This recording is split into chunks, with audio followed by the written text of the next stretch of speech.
Praise the lord. ఆత్మీయ జీవితాన్ని బలపరచుట కొరకు ఒక చిన్న మాట మనం బైబిల్లో చూసినట్లయితే సామెతల గ్రంథం 15వ అధ్యాయం 1వ వచనంలో ఒక చక్కని మాట ఈ విధంగా వ్రాయబడి ఉంది. ఏమని అంటే, మృదువైన మాట క్రోధమును చల్లార్చును, నొప్పించు మాట కోపమును రేపును.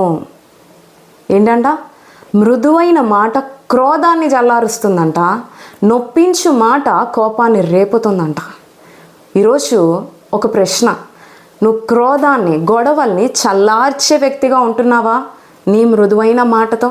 లేకపోతే కోపాన్ని, క్రోధాన్ని రేపే వ్యక్తిగా ఉంటున్నావా నొప్పించు మాటలు మాట్లాడుతూ?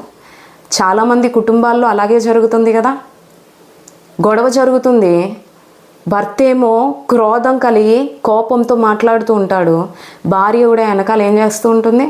నొప్పించు మాట మాట్లాడుతూ ఉంటుంది, కఠినమైన మాట మాట్లాడుతూ ఉంటుంది. నాట్ ఓన్లీ వైఫ్స్, స్త్రీలు మాత్రమే కాదు, పురుషులు కూడా అలాగే ఉంటారు.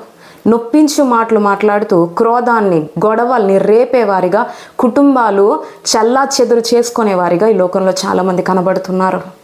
లేదండి, దేవుడు నీకు నాకు నేర్పిస్తున్న పాఠం ఏంటంటే, మన కుటుంబాల్ని మనం చక్కపరుచుకోవాలి, కుటుంబాల్ని కట్టుకునేవారిగా ఉండాలి, ఇంటిని కట్టుకునేవారిగా ఉండాలి, కానీ ఇంటిని కూలగొట్టుకునేవారిగా, పడగొట్టుకునేవారిగా మనం ఉండకూడదు. నొప్పించు మాట మన నోట రాకూడదు. కలహాలకి ఏమై ఉండాలి? దూరంగా ఉండాలి. కలహమునకు దూరంగా ఉండడమే దేవుడు నేర్పిస్తున్న పాఠం. నొప్పించు మాట ఉండకూడదు. చాలామంది జరిగిన సంగతులు మాటి మాటికి జ్ఞాపకం చేస్తూ ఉంటారు.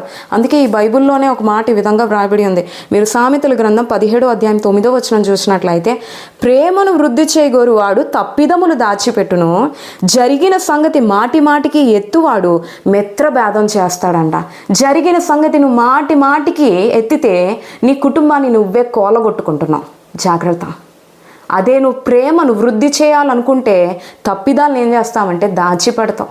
ఈరోజు ఇలా జరిగిందా, పోనీ ఒక ఛాన్స్ ఇద్దాం, నెక్స్ట్ టైం కరెక్ట్ అవుతుందేమో, కరెక్ట్ చేసుకుంటారేమో అని చెప్పి ఒక ఛాన్స్, అవకాశం ఇచ్చే వ్యక్తిగా ఉండి కుటుంబాన్ని కట్టుకుంటావు, కానీ కుటుంబాన్ని కోల్చుకోవు. మృదువైన మాటతో నీ యొక్క కుటుంబాన్ని కట్టుకుంటావు, నీ స్నేహాన్ని కట్టుకుంటావు, నీ బంధాన్ని కట్టుకుంటావు అన్న విషయాన్ని గమనించు. నొప్పించు మాట మన నోట రాకూడదు. కఠినమైన మాటలు, జరిగిన సంగతి మాటి మాటికి ఎత్తేవారు ప్రభుకి ఇష్టం ఉండదన్న విషయాన్ని గమనించి మృదువైన మాట, జాలి కలిగిన మాట, కుటుంబాన్ని కట్టుకునే మాట కలిగి జీవించడానికి ప్రయత్నించు. తద్వారా నీ కుటుంబాన్ని చక్కగా దైవ బాటలో నడిపించుకో. అటువంటి గొప్ప కృప ప్రభు మనకి ఎల్లప్పుడూ దయచేయునుగాక. ఆమేన్.